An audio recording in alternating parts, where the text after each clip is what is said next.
Brett Bonetti here on location at the Perth Convention and Exhibition Centre. We're having a good time at Supanova, and I'm with Scooby-Doo. I love you. I love you. That's me. I tried to do it, but I'm not going to do it better than the real thing. Neil Fanning, thank you very much for your time. Brett, nice to meet you, man. First of all, I've got to ask you, how are the fans treating you in Perth so far?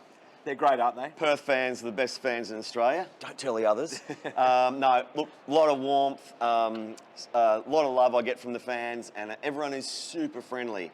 So everyone's really excited this weekend, and you know, just putting smiles on faces is just warms my heart, and it's great to be here. Lovely. Well, I love your attitude, by the way, because, again, you've had a lot of people come through to see you, and I saw you yesterday, actually, running up and down, doing the Scooby-Doo voice. I mean, you just keep full of energy, and you don't ever get sick of it, do you? No, absolutely not, Brett. It's the gift that keeps on giving, which is it's actually an honour to put smiles on faces. A lot of people come up to me and say, you know, you were my childhood, and it's a safe space for a lot of people to, if they're going through some troubles, perhaps to put the movies on, Scooby-Doo 1 and 2, and they just lose themselves, and all their worries go away, and they just love that movie so much. So to be 21 years later since its first release is quite amazing. So I'm absolutely wrapped. No, that's brilliant. So, and again, do you get a lot, you obviously do it the best, but you saw me try and do it myself. Do you get a lot of fans going up there and go, I love you, Raggy?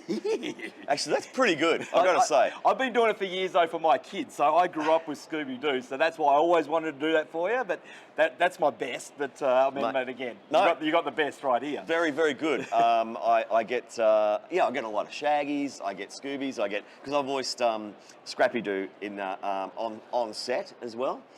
So he's the put him up, I'll rack him, I'll suck him. Happy power, roll, Rappy, roll. He's that guy. But yes, they come up to me and they do it, and it's fantastic because you know, they love it so much, and this is how I started in voices too. You know, I remember the first movie with Scrappy-Doo as well. It's like, I don't know whether it was just me, but I had a bit of a problem with him being the bad guy. Well, it was always, let me at him. The reason why, Brett, they made Scrappy the bad guy was that Scooby and Shaggy were a great comedy duo, and then they decided to put Scooby's nephew in there, and Scrappy-Doo, and he was a totally different character to Scooby. Scooby's nervous, and he's just full of, he just wants to eat, and he's funny and all that, and Scrappy was a bit, you know, rough and tough and feisty. Rumble and, you know, feisty, yep. And the fans didn't really latch on to him as a character, so he didn't last very long.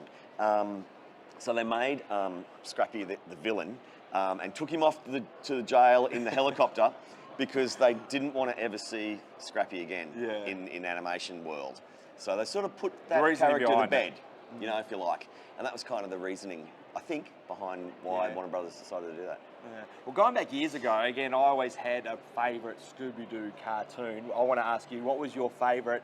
Did you have a favourite going back to the original days? Gave you the inspiration to where you're doing it today? Oh, look, there was so many. I don't really have a favourite. It's like trying to choose your favourite child. But this is where I sort of got the love of doing voices, because I used to, like everyone, come home from school, watch all the cartoons in the afternoons and on Saturday mornings.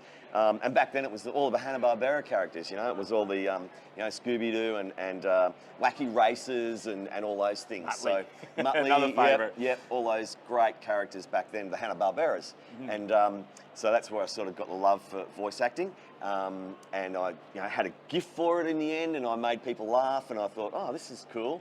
And it really led me to become an actor, really. Because I was an actor first, and then a stuntman, and then voice artist.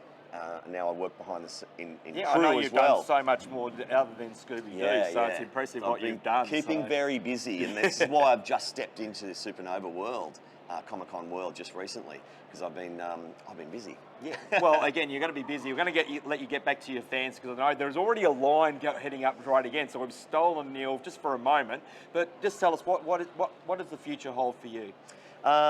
I want to do more of these because they're fun. You know, they are fun. They're fun, and you know, I just want to give back to the fans now, because it's been 20 years, and want to go overseas and do, US cons, Europe cons, and still do Supanovas in Australia because the fans are amazing. Because it's just this gift that it's multi-generational now. Kids are coming up and, obviously all those kids have grown up and had children now, and it just keeps on growing and living. So that's pretty much what I want to do, and I'm still working actively as a stuntman and voice artist and actor, of course. So I just keep on trucking, and I really love what I do. The entertainment industry's been great to me, and I'm really grateful for all the things that have come to me. And Scooby-Doo's been the highlight of my career, and it just keeps on getting better. So no, that's fantastic, and it's so great and refreshing to see you having so much fun out with the fans. We're going to let you continue to do that. So Neil, thank you so much for your time, and we can't wait to see what's next for you in the future. Thank you so much. A quick shout out to Burjo and all the team on Forever Classic 6IX. Forever Classic. That's me, 6IX.